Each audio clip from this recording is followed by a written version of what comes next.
আজকে একটা ভেজাল হইতই আসলামই। হ্যাঁ হ্যালো, আমার কথা শোনেন। না না, বেশি কথা কইেন নাম নে। আমি কি তা কইতে চাইতেছি এটা শুনেন। আমাদের বাড়ির বউ হইছে দিকে কি দিয়েছে, প্রপার্টিতে কি তার নাম থাকতো না? হ্যাঁ, কি লাগতো না? দাঁড়ান, এই প্রপার্টিতে তোমার নাম লাগবো নি?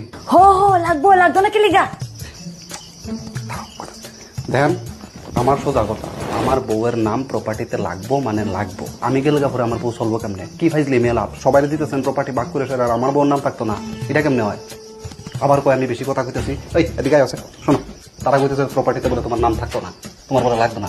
কো তুমি কো। দেখেন, আমার এত সম্পত্তির লোক না। আমার জামাই যেহেতু কইতেছে, এর উপরে তো আমি কথা কইতে পারতাম না। বুঝছেন?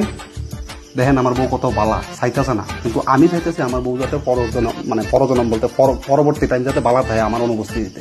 হেলিয়া বুঝেছি, আপনি দিয়া দিয়েন, আমি এক্সট্রা কোনো কথা কইতে চাই না। ঠিক আছে, রাহেন ফোন অনে, বউ তুই ভাইজলামি কইছি।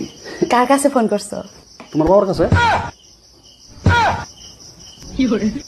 আমি মনে করছি তোমার বাপরে ফোন করছো।